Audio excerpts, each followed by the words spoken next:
वंदे मातरम दोस्तों, स्वागत है आप सभी का हमारे चैनल योगी मैथ्स में। आज की क्लास में हम कंटिन्यू रखेंगे कक्षा 10 की गणित को, जिसमें हम प्रश्नावली 1.4 के अंतिम प्रश्न जो कि है प्रश्न क्रमांक 3 को पढ़ेंगे। पिछली वीडियो में हम प्रश्नावली 1.4 के प्रश्न क्रमांक 2 तक आसानी से समझ सके हैं। तो चलिए शुरू करते हैं। शुरू करने से पहले यदि आप हमारे चैनल पर नए हैं तो प्लीज़ चैनल को सब्सक्राइब कर बेल आइकन प्रेस कर दीजिए ताकि आने वाली वीडियो का नोटिफिकेशन आपको मिल सके। तो चलिए शुरू करते हैं। हमें सवाल दिया है प्रश्न क्रमांक 3, कुछ दशमलव नहीं, यहाँ पे वास्तविक संख्याएं हैं। वास्तविक, तो कुछ वास्तविक संख्याओं के दशमलव प्रसार नीचे दर्शाए गए हैं। प्रत्येक स्थिति के लिए निर्धारित कीजिए कि यह संख्या परिमेय संख्या है या नहीं। यदि यह परिमेय संख्या है और p/q के रूप की है तो q के अभाज्य गुणनखंडों के बारे में आप क्या कह सकते हैं। तो हमें ये नीचे कुछ वास्तविक संख्याओं के दशमलव प्रसार दिए गए हैं। हमें ये बताना है कि ये परिमेय है या नहीं है, और यदि परिमेय है तो q के अभाज्य गुणनखंडों के बारे में भी हमें बताना है किस प्रकार का होगा। तो चलिए पहले थोड़ा सा मैं आपको बता देता हूँ कि परिमेय संख्याएं और अपरिमेय संख्याओं के बारे में आप पहले से ही जानते होंगे कि परिमेय संख्याएं जिन्हें हम p/q के रूप में लिख सकते हैं, जैसे कि परिमेय संख्याएं क्या होंगी, परिमेय संख्याएं जिन्हें हम p/q के रूप में लिख सकते हैं। और इनका जो ये दोनों सहअभाज्य संख्याएं होती हैं। साथ में यहाँ पे क्या होता है, p और q सहअभाज्य होती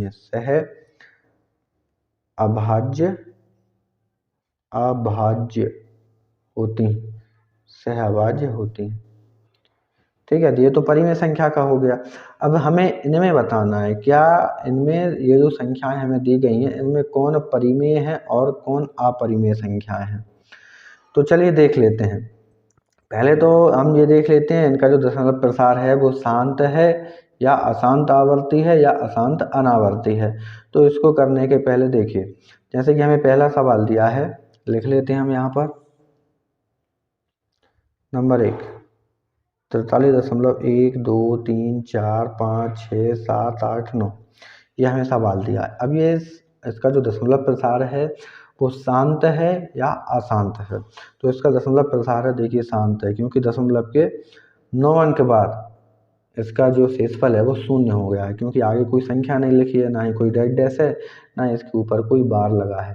तो इस प्रकार से कोई संख्या लिखी हो यानी दशमलव के बाद उस संख्या का जो दशमलव प्रसार है वो शून्य हो गया हो। क्योंकि जब संख्या का दशमलव के बाद शेषफल कहीं पे भी जाके शून्य हो जाता है तो वो संख्या का दशमलव प्रसार शांत प्रकृति का होता है। और जब कोई संख्या का दशमलव प्रसार शांत होता है तो वह परिमेय संख्या होती है।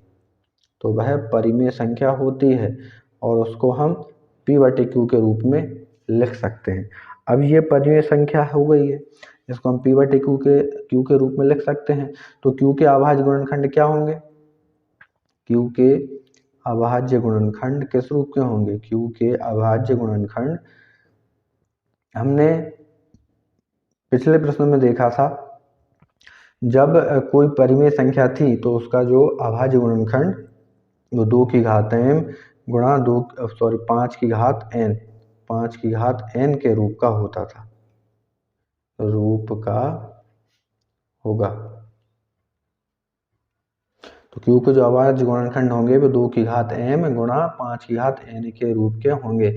हमने पिछले सवाल में देखा था। यदि आपने पिछले सवाल को नहीं देखा है तो आप वीडियो के डिस्क्रिप्शन में नीचे लिंक दिया गया है, वहां जाके आप पिछले सवाल को देखिए, जिसमें हमने बताया है कि यदि कोई परिमेय संख्या के हर का गुणनखंड 2 की घात m गुणा 5 की घात n के रूप का होता है तो वह परिमेय संख्या होती है। अब यहाँ पे ये परिमेय संख्या है तो इसका जो हर यानी कि जो q होगा वो 2 की घात m गुणा 5 की घात n के रूप का होगा। ठीक है, तो इसलिए ये वाली जो हमें पहला जो दशमलव प्रसार दिया है वो परिमेय संख्या होगी। अब देखिए नंबर 2 हमें संख्या दी है, लिख लेते हैं हम। 0.120, 1 2 2 बार 0 है, फिर 1 2 3 बार 0 है, फिर 1 2 4 बार 0 है। ठीक है, इसमें 5 बार लिख लिया मैंने, और आगे डैश डैश डैश डैश ये भी लगा है। तो यहाँ पर हम देखेंगे कि हमें ये जो संख्या दी है, इस वास्तविक संख्या का हमें जो दशमलव प्रसार दिया है वो देखिए किस तरीके का है।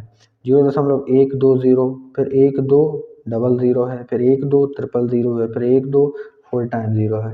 तो यहाँ पर संख्या रिपीट तो हो रही है, लेकिन रिपीट होना उनका इस तरह से है, कोई भी संख्या बार बार रिपीट नहीं हो रही है। जैसे 120, 1200, तो यहाँ पे 0 रिपीट हो रही है, लेकिन 0 का कोई क्रम नहीं है। जैसे कि हमें यदि यहाँ पे भाग देते हैं, 10/9 लिखा मैंने यहाँ पे, ये 9 से मैं 10 में भाग दूंगा तो 9 एकम 9, 1.111, इस तरह से यहाँ पे एक बार बार रिपीट हो रहा है।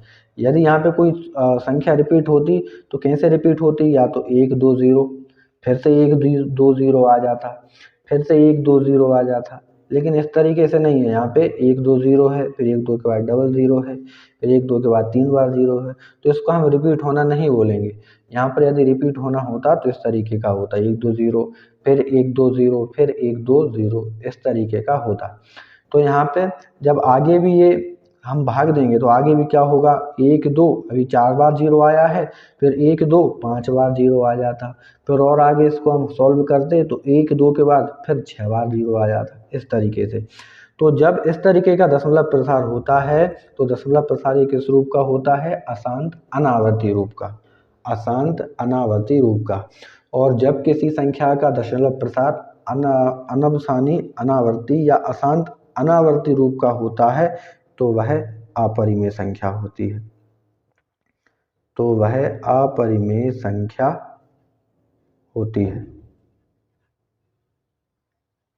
ठीक है, तो ये अपरिमेय संख्या होगी। और जब कोई संख्या अपरिमेय संख्या है, हम क्यू के बारे में क्या ही बात कर सकते हैं, मतलब क्यू के जो अभाज्य गुणनखंडों के बारे में हम बात ही नहीं कर सकते, क्योंकि अभाज्य गुणनखंड में हर का मान हमें पता नहीं होता है।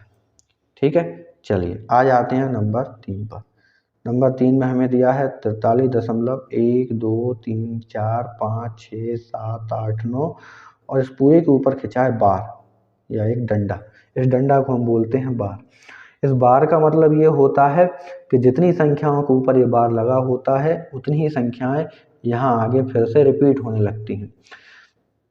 अब यदि आपने परिमेय संख्याओं और अपरिमेय संख्याओं या उनके दशमलव प्रसार के बारे में अभी तक आपने नहीं पढ़ा है तो कक्षा 9 की वीडियो को आप देख सकते हैं। वीडियो के नीचे डिस्क्रिप्शन में मैंने उस वीडियो का भी लिंक दे दिया है। तो चैप्टर क्लास 9 के चैप्टर फर्स्ट में काफ़ी आसान तरीके से संख्याओं के दशमलव प्रसारों को बताया गया है। ठीक है, तो यहाँ पर जैसे संख्या के ऊपर ये बार लगा है तो ये संख्या अब यहाँ से फिर से रिपीट होने लगेगी, ये संख्या फिर से यहाँ से रिपीट होने लगेगी।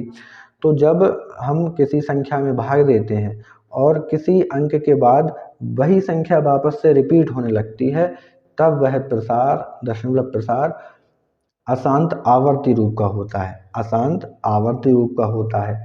अब जब कोई दशमलव प्रसार अशांत आवर्ती रूप का होता है तो वह परिमेय संख्या होती है, तो वह परिमेय संख्या होती है। मैंने पिछली वीडियो में भी बताया था कि जब अशांत आवर्ती होती है तो वह परिमेय संख्या होती है। और जब कोई संख्या परिमेय संख्या है तो उसका जो हर होगा, हर यानी कि क्यू, तो जो उसका हर का अभाज्य गुणनखंड होगा वो किस रूप का होगा, 2 की घात m गुणा 5 की घात n के रूप का होगा, के रूप का होगा। और साथ में और क्या हो सकता है, जब इस तरीके की कोई अपरिमेय संख्या होती है यानी दशमलव के बाद कोई संख्या बार बार रिपीट होने लगती है तो उसका दशमलव जो उसका हर का जो गुणनखंड है 2 की घात m गुणा 5 की घात n के साथ में अन्य कोई अभाज्य संख्या भी होगी, 2 की घात m गुणा 5 की घात n के रूप का होगा, एवं साथ में कोई अन्य अभाज्य संख्या भी होगी।